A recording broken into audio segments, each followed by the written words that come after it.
Sociedades secretas hay muchas, de hecho, ya no son tan secretas. Muchas de ellas han sido reveladas al público mediante espionaje, infiltración y otras por investigaciones serias de historiadores reconocidos. Sin embargo, quedan algunas las cuales nunca saldrán a la luz. Los Illuminati y los masones son claro ejemplo de sociedades que han sido vulneradas desde adentro. Son ejemplos de agrupaciones con siglos de antigüedad y que manejan grandes cantidades de recursos materiales y humanos ubicados en puestos específicos de gobiernos. Pero hay otras que son aún más antiguas, otras que a pesar de los años no han sido expuestas sino más que un simple rumor que se desmiente de forma inmediata. Una de estas sociedades secretas es la UN, cuyo significado es origen del dragón. Cualquiera que investigue en internet encontrará datos sobre esta sociedad, la cual surgió para derrocar a un emperador e instaurar a otro, de su conveniencia. Esta información es mentira y está hecha con datos supuestamente precisos para desviar la atención sobre esta organización. La sociedad Hong no es propia de China, aunque ahí se formó hace más de 3000 años. Estaba originalmente formada por japoneses, chinos y europeos escandinavos. Una extraña mezcolanza de gente. Ellos poseían conocimientos más allá de los que cualquier persona de esa época e incluso de esta época poseen.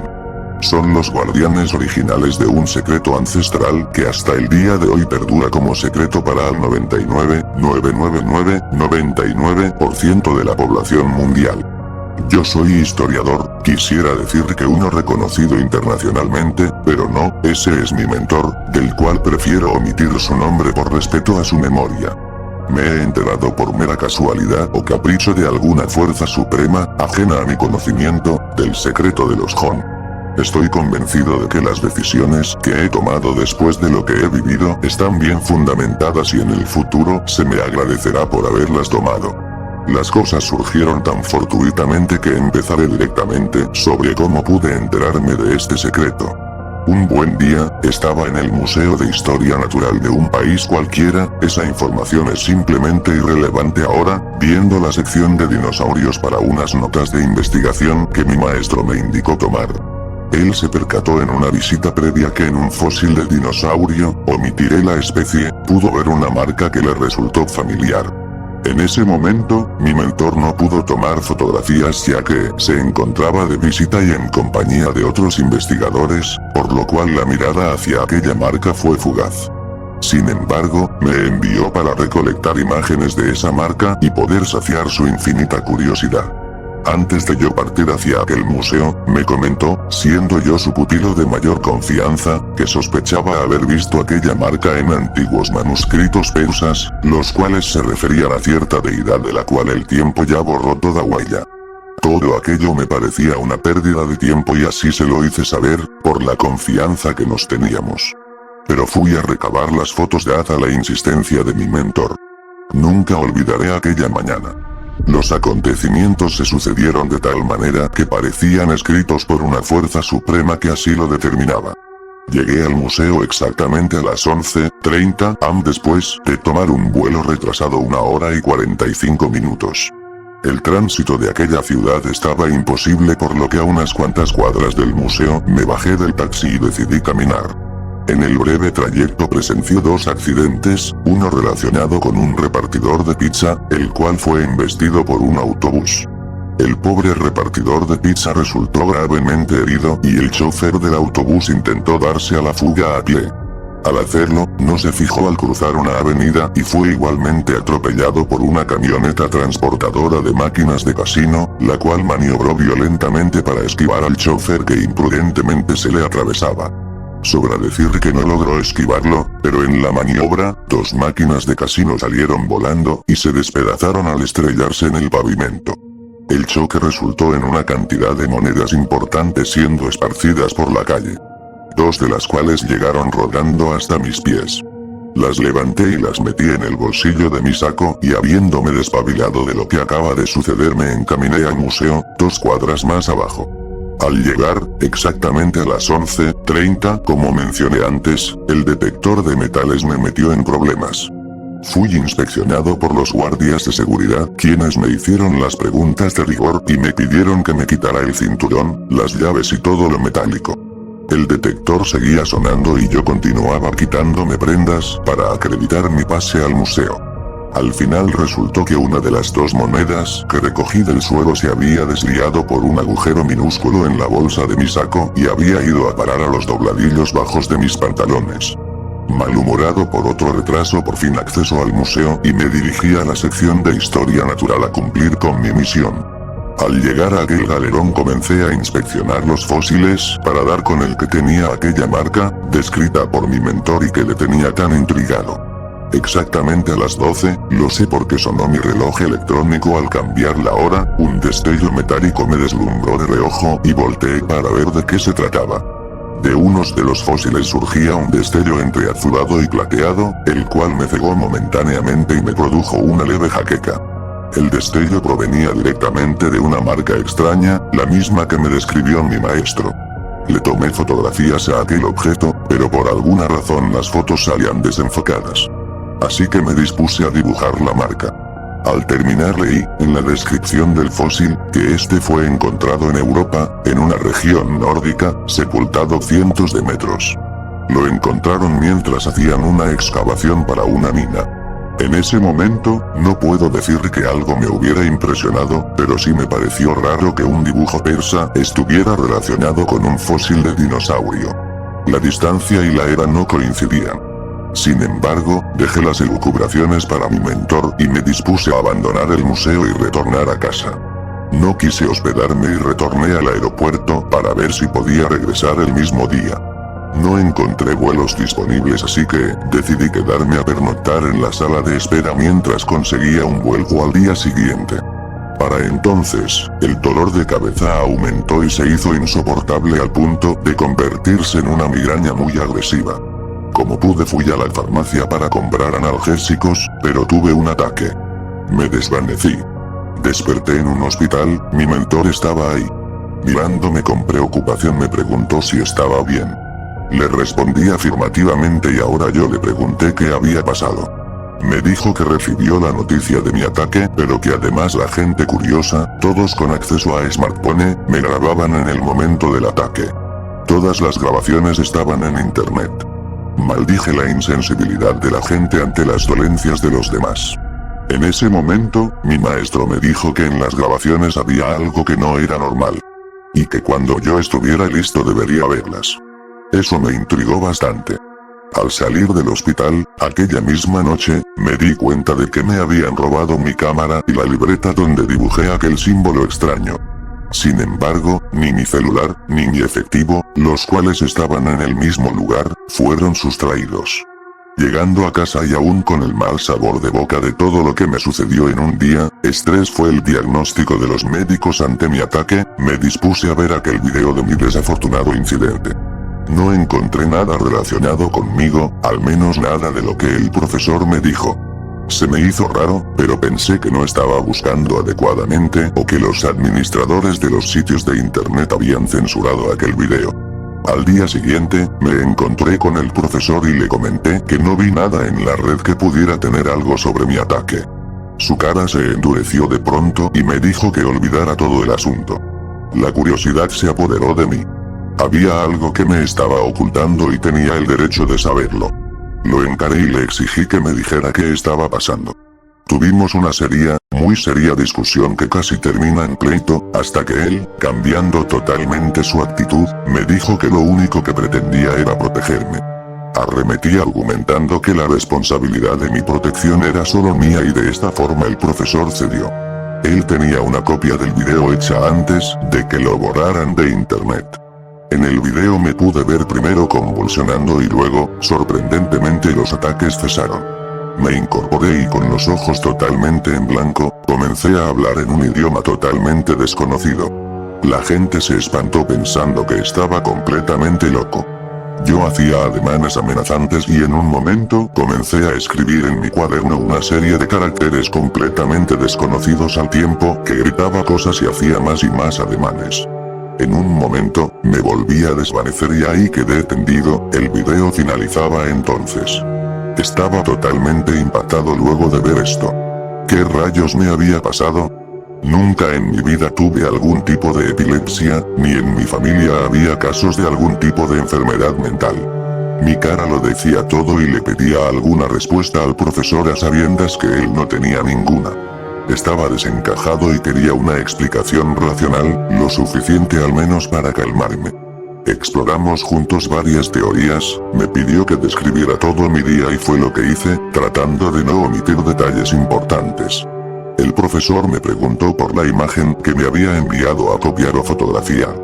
Él se puso todavía más serio que antes al decirle que me habían robado todas mis notas e incluso mi cámara fotográfica. Entonces corriendo hacia uno de los inmensos libreros que tenía en su oficina comenzó a buscar un libro que parecía muy antiguo. El encuadernado estaba en buenas condiciones, pero se veía muy usado, era uno de esos libros que van pasando de generación en generación. Estaba escrito en inglés británico, pero de la época de Shakespeare. Tenía unas cuantas ilustraciones, pero la que me mostró mi mentor era la misma figura que estaba en aquel fósil de dinosaurio. Algo sucedió en mi cabeza al ver de nuevo aquella imagen.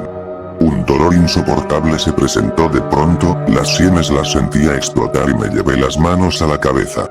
Una serie de imágenes se fueron sucediendo en mi mente a una velocidad espeluznante, no reconocía ninguna, si acaso, podía reconocer estrellas y constelaciones, así como algunos cuerpos celestes.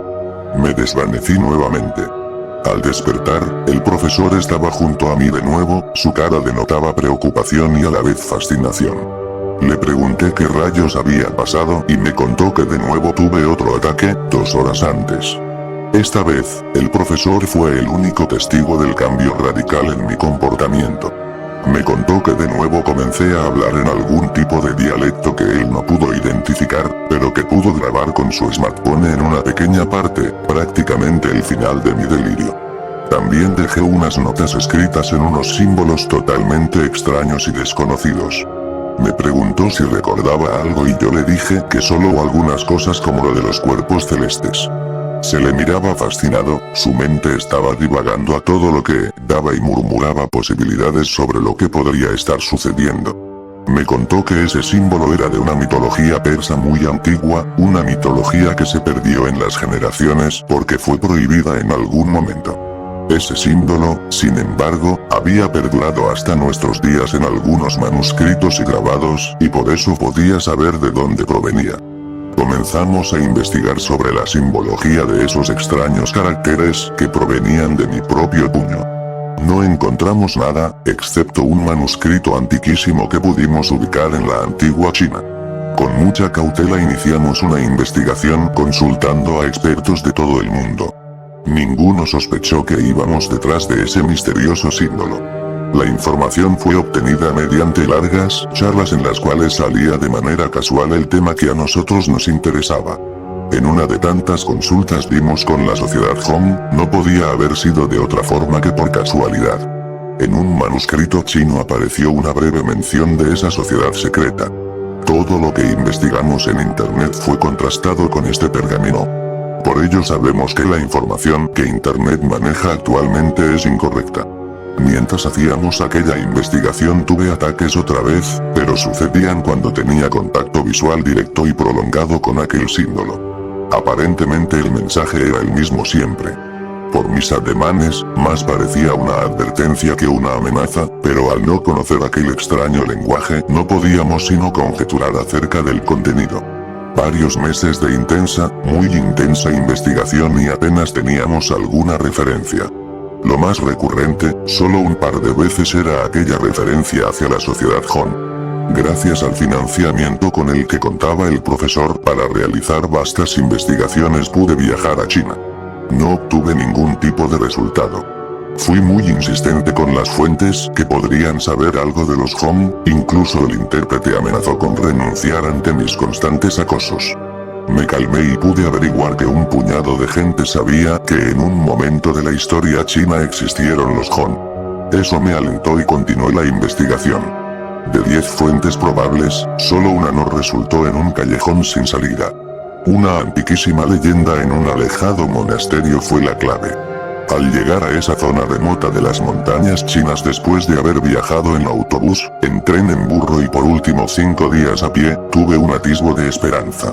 Ahí, tenía que haber una respuesta. El monasterio no era más grande que una casa estándar de 2 pisos, sin embargo, estaba enclavado entre 2 montañas y la subida era sumamente dura y peligrosa. Solo había un pasillo de aproximadamente 25 centímetros de ancho, labrado en la misma piedra desnuda y que iba serpenteando hacia arriba de la montaña. Realmente era un lugar inaccesible y mi guía y traductor renunció y me abandonó a mi suerte al tratar de convencerlo de subir. La subida me llevó más de 3 horas y fue sumamente penosa. Pero al final todo esfuerzo rinde su fruto y ahí en aquella construcción olvidada por la mayoría de la gente de este mundo, en la penumbra de la estancia principal estaba el mismo extraño símbolo, en una especie de altar. De nuevo la migraña, de nuevo el ataque y la inconsciencia. El único monje que estaba al mismo tiempo de guardián del monasterio fue al que vi al despertar. Comenzó entonces un ritual muy extraño. Comenzó a hacer una especie de cánticos y a quemar ciertas hierbas e inciensos. Yo me encontraba acostado y por alguna razón me sentía muy débil. No alcanzaba a comprender muy bien lo que estaba pasando. Durante un tiempo, el monje continuó realizando ese ritual. Y súbitamente sucedió algo inexplicable, una luz pareció emanar de mi cabeza, iluminando toda la habitación. Inmediatamente, el símbolo del monasterio comenzó a destellar en una serie de pulsaciones cada vez con más frecuencia. Algo totalmente inverosímil para nuestra ciencia sucedió. Las 2 luces, la de mi cabeza y la del símbolo del monasterio, se unieron y una especie de holograma inundó la habitación que había estado en penumbras.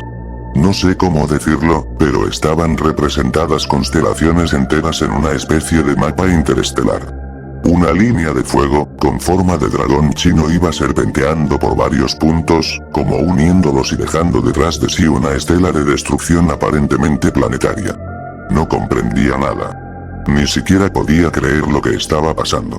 El monje aquel comenzó a maniobrar y manipular aquel mapa como si ya lo hubiera visto antes. Ubicó nuestro planeta. Resultó estar en el camino de aquel dragón estelar.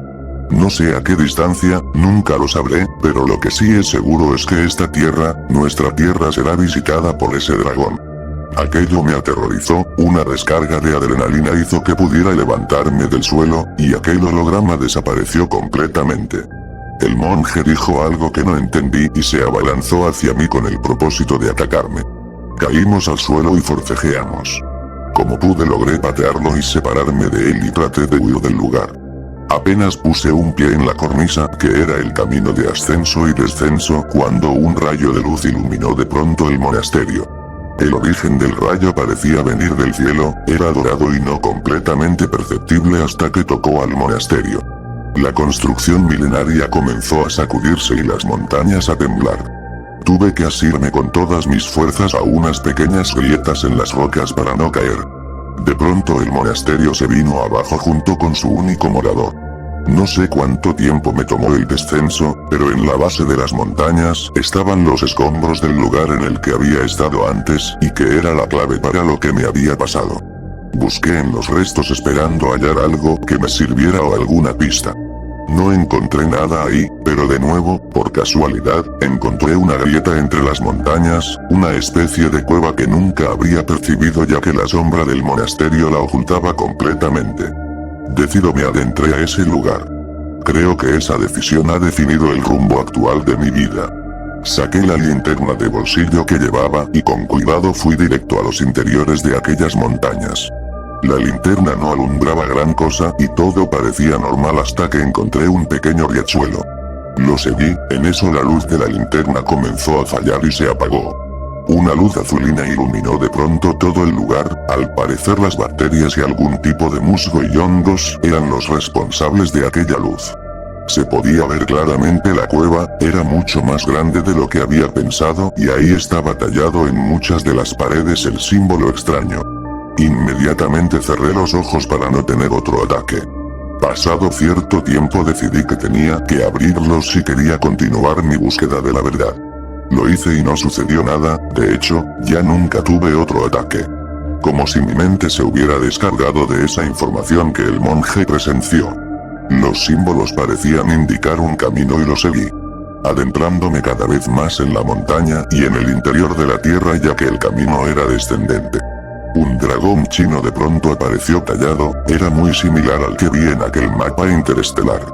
Seguí andando y encontré una pequeña laguna subterránea, a manera de cenote como los que hay en Centroamérica y en el sur de América del Norte. El agua era cristalina y me acerqué a beber de ella. La luz azul me permitía tener una excelente visibilidad. Entonces pude ver algo que hasta la fecha no puedo olvidar en su más mínimo detalle. Dentro del cenote estaba un esqueleto enorme, como el de una serpiente marina, pero claramente no era un reptil, al parecer tenía alas. Y en mi mente se construyó la imagen, un dragón chino. Pude sentir de nuevo como una luz emanaba de mi cabeza, el cenote respondió con un destello, las aguas se agitaron y la tierra comenzó a temblar. Antes de que pudiera reponerme de la impresión, el nivel del agua comenzó a subir con una velocidad impresionante. No pude correr, no tuve tiempo ya que la corriente me arrastró hacia el cenote. El agua helada me calaba los huesos y engarrotaba mis músculos. Pensé que era mi final ya que me hundía cada vez más en las profundidades del cenote. Un destello cegador lo iluminó todo a mi alrededor y entonces fui expulsado del agua con una gran fuerza. Aterricé sobre nieve. No podía creerlo. Había sobrevivido, pero ahora estaba en un lugar totalmente diferente. Era una gruta en el hielo, sentí que me congelaba, tenía que buscar abrigo rápido o de lo contrario moriría por hipotermia. Había una luz natural inexplicable en aquella gruta, muy tenue pero que permitía verlo todo. Caminé sin saber hacia dónde ir a través de túneles de hielo y cámaras que daban a más túneles. En una de las cámaras y a punto de caer desmayado por el frío encontré restos mortales de soldados. Revisé las ropas y tenían la esvástica, eran nazis. Le quité toda la ropa a aquellos restos humanos y me la puse encima para abrigarme. Cerca de ellos encontré algunos suministros y combustible con el cual encendí una fogata utilizando la poca carne de los cadáveres como leña. La grasa que les quedaba a los restos momificados por el hielo y el tiempo hacían chisporrotear las llamas. Incluso estaban armados. La expresión de sus rostros era de completo terror, pareciera que murieron de miedo por algo que hubieran visto. Mientras entraba en calor, tomé las armas de los soldados, la clásica pistola para Bellum, o Luger, como se le conocía mundialmente. Aún funcionaban, nunca fui un experto en armas, pero aprendí su uso rápidamente. Eché un par de tiros para comprobar su funcionamiento. Las detonaciones retumbaron por todo el lugar con ecos interminables. Un sonido lejano fue devuelto. Un sonido indescriptible que me hizo recordar lo estúpido que había sido haber hecho tanto ruido. Una especie de rugido inundó los túneles acompañados de una furiosa ráfaga de viento. El fuego de mi fogata improvisada se apagó. Eché a correr por aquel laberinto de túneles helados con pleno desconocimiento de hacia dónde me dirigía. En mi loca carrera aparecí en la misma cámara en la que había estado. Estaba dando vueltas en círculos. El rugido parecía estar cada vez más cerca. Terror, esa es la palabra que describe ese sentimiento que tenía en ese momento. Una idea cruzó por mi mente, aquellos soldados debían tener una brújula en sus suministros. Así era, pero al revisarla, me di cuenta de que la aguja giraba con una velocidad tremenda. Pensé que era mi fin. Pero pelearía por mi vida. Amartillé la agujer y esperé a que aquella cosa que generara el rugido apareciera para por lo menos meterle un par de balazos y luego morir. El rugido era cada vez más fuerte y con él aquel viento huracanado. Los segundos se hacían eternos y lo que fuera que hiciera aquel ruido se acercaba inexorablemente hacia mi dirección. Entonces recordé que los soldados tenían un par de granadas cerca de ellos, nunca pensé que funcionaran, ni siquiera sabía cómo usarlas. Pero vi que tenían una argolla. Eran unas granadas cilíndricas con mango. Tiré de la argolla y un humo oscuro comenzó a salir de ella, si estaba operativa aún, lancé la granada hacia el túnel de donde salía el viento huracanado con el fin de que el túnel colapsara.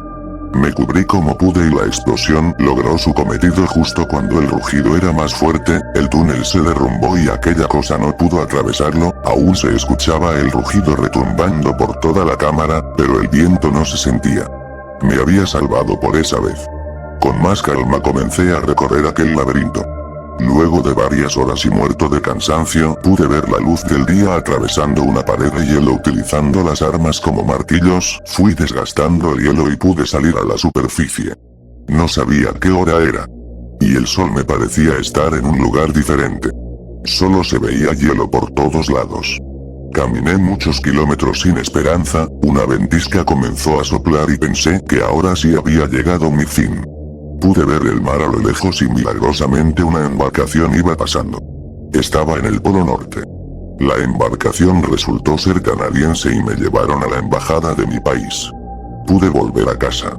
Mi mentor había desaparecido en mi ausencia. Nadie supo darme razón de él. Parecía que se lo había tragado la tierra.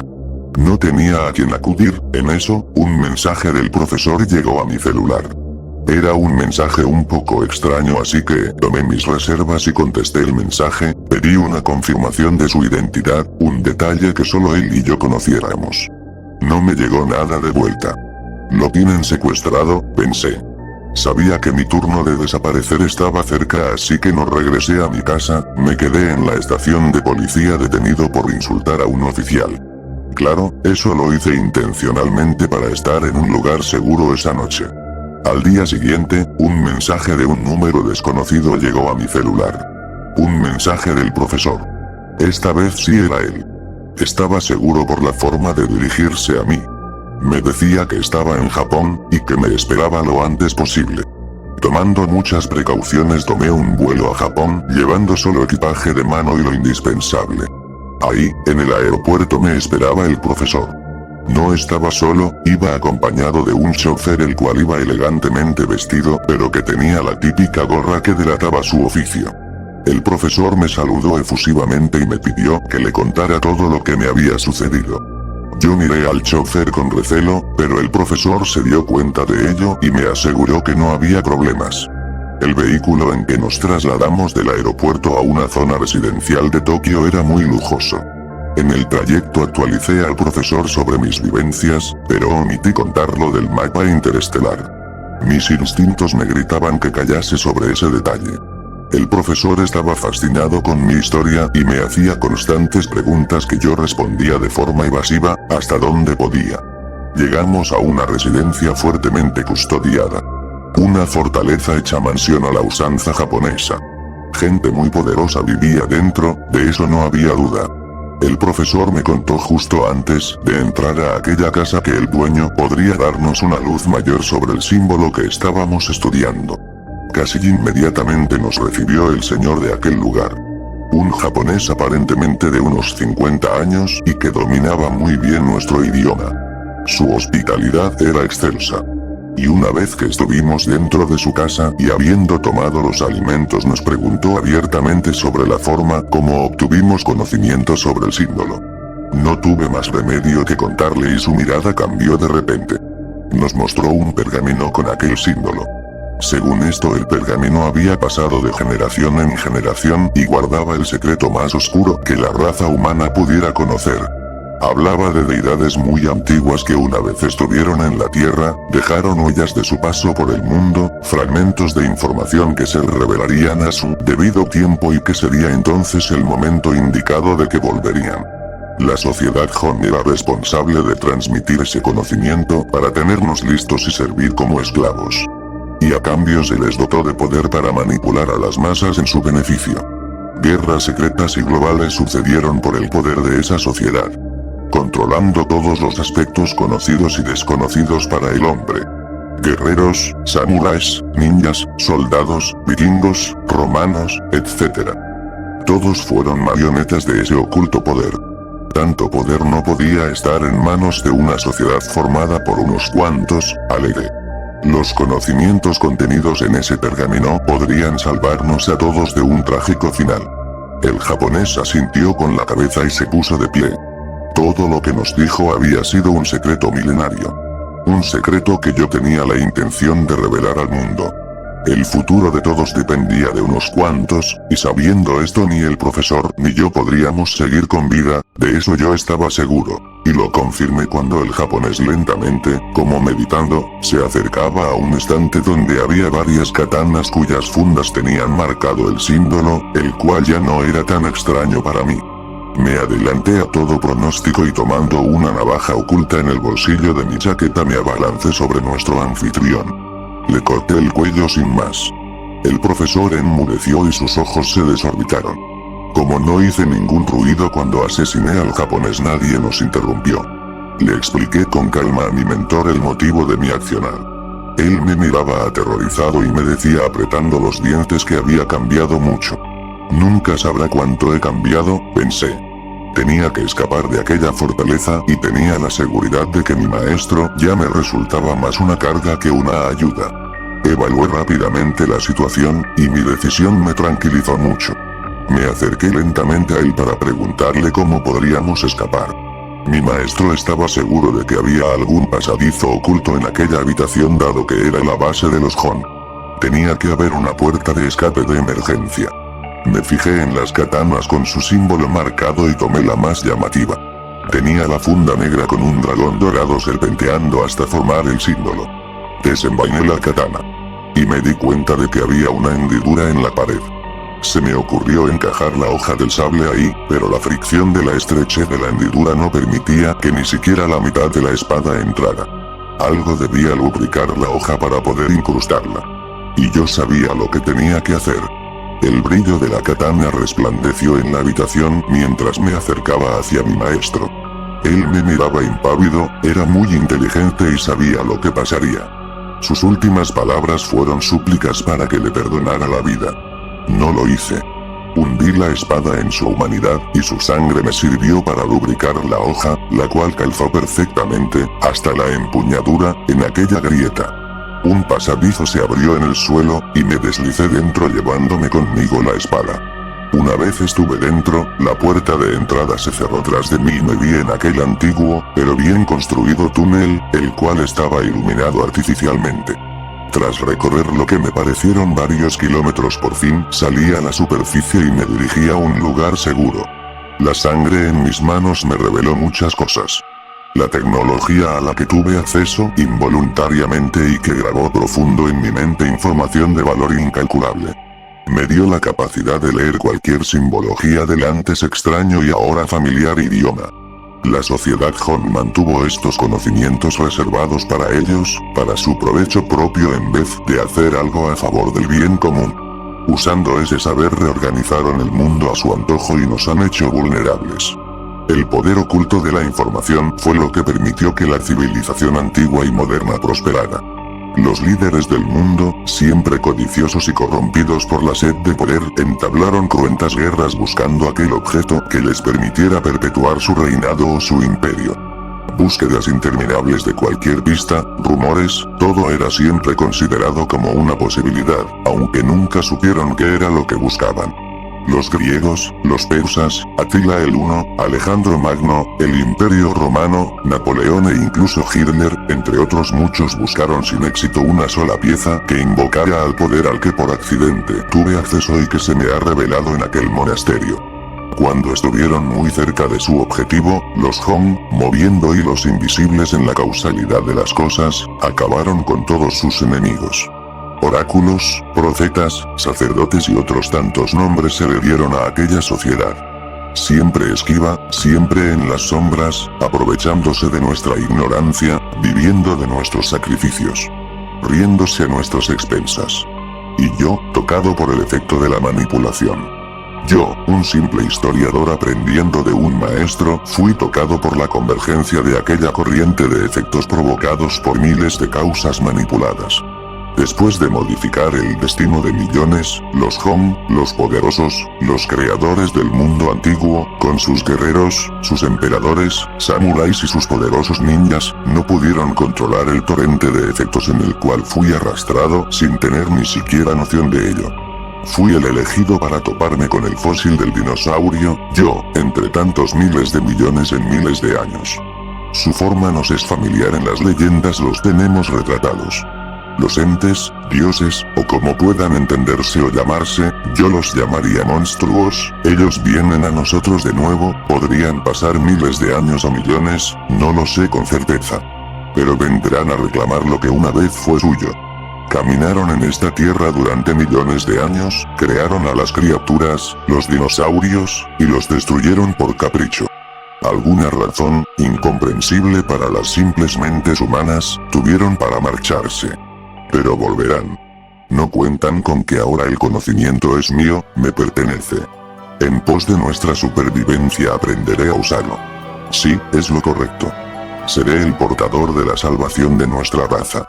Unificaré a toda la humanidad bajo mi mandato. Seré el más grandioso líder que jamás haya existido y nadie se podrá resistir ante mí.